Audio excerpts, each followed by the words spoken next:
pas. Bonjour les enfants. Noël arrive à grande bi. Noël, c'est de la merde. Et oui, c'est un secret. Vous aimez faire le ménage et d'autres tâches aussi, hein, à Noël.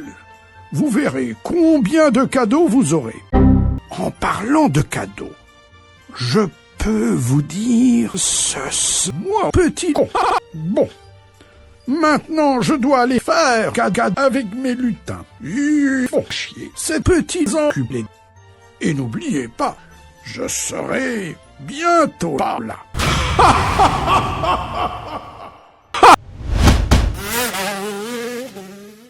Salut à tous, c'est Vince alias Amergame et on se retrouve enfin sur une critique vidéo de film. Je me suis dit que ça serait quand même sacrément dégueulasse pour mon propre honneur de ne pas vous parler de ce film. Alors voilà, il s'agit bien sûr du blockbuster le plus attendu de cette année, et pas que.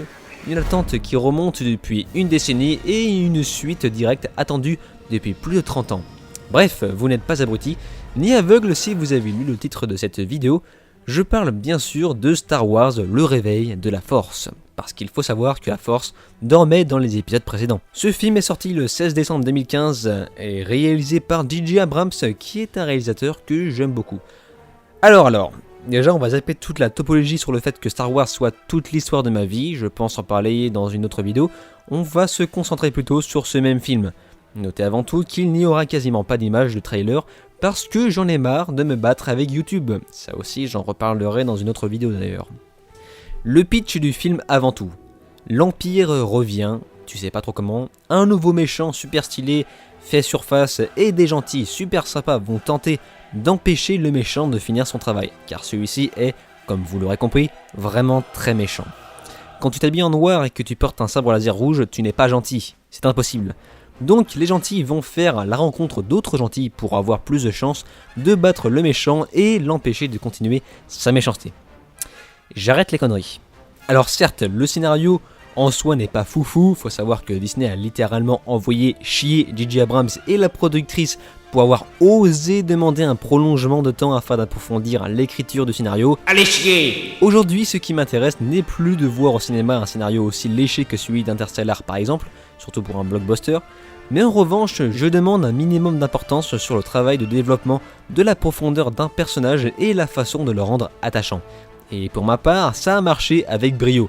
Les scénaristes ont fait un travail propre qui tient parfaitement la route. Par exemple, pour moi, les personnages de Rey, Finn, Kylo ou encore Poe sont déjà cultes parce que, vous voyez, tous ces personnages s'emboîtent parfaitement entre eux. On y accorde tous de l'empathie et même pour le rival.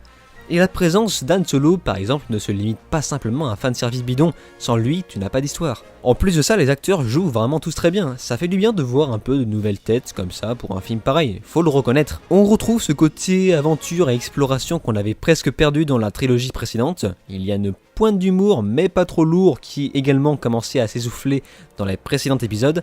Donc, malgré le fait que ce Star Wars a plus l'air d'un reboot de l'épisode 4 du point de vue scénaristique, il a vraiment un cachet propre à lui et ça se voit. Et il y a de la qualité qui se montre sur d'autres facettes, comme la réalisation par exemple, même si je m'y attendais de la part de notre ami Misa Jar Jar Abrams, qui jusqu'à maintenant ne m'a jamais déçu en matière de réalisation.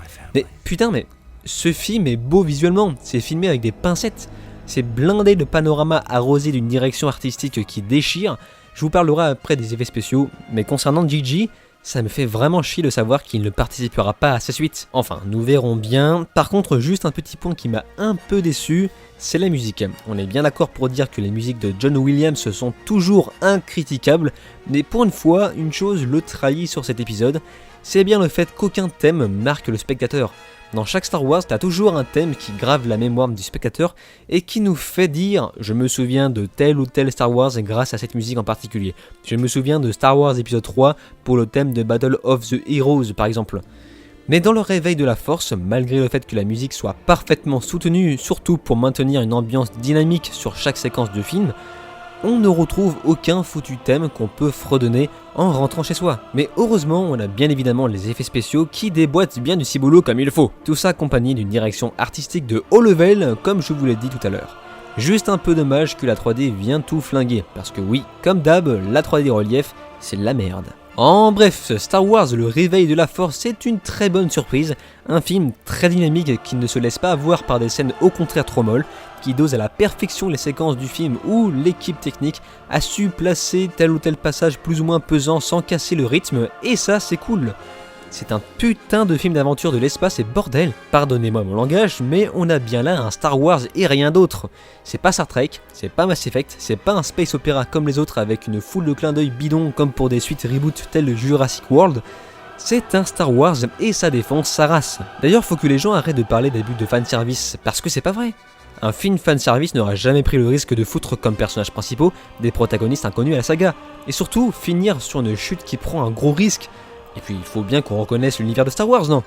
Donc évidemment, j'attends impatiemment la suite parce que sans vous spoiler, le film nous laisse sur un cliffhanger et ça, c'est pas bien. Allez, on s'arrête ici, c'était une vidéo assez courte, je le reconnais, mais il faut savoir que malheureusement en ce moment, le temps m'est assez compté et surtout, ce film est très bon, il n'y a pas grand chose à en redire et je vous conseille tous d'aller le voir par vous-même et de créer votre propre avis, même ceux qui ne sont pas fans de Star Wars. Je vous souhaite donc à tous de bonnes fêtes, et n'oubliez pas de vous abonner à ma chaîne et de me rejoindre sur les réseaux sociaux pour suivre l'actualité de mes prochaines vidéos. On se retrouve aussi bientôt pour un petit top des films de l'année 2015, et je vous dis alors ciao et à la prochaine. Just let it in.